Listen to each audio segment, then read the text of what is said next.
Bu kitabda mən 25 dənə əhvalat vermişəm. Həmin əhvalatlarda Erməni-Azərbaycanlı münasibətləri də var, bizimkilərin ermənilərə qarşı döyüşməyi də var, ermənilərin hansı hadisələr törətməyi də var.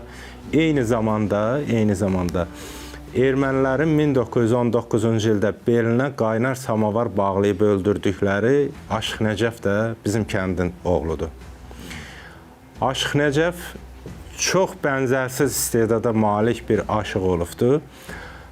Demək, Aşıq Ələsgərin nəvəsi İslam Ələsgər, atası Aşıq Talıbdan və Zoddu Aşıq Ağayardan, bunların hər ikisi Aşıq Ələsgərin şəhidləri olubdur. Onlardan bir müsahibə alıbdır, maraqlı müsahibədir.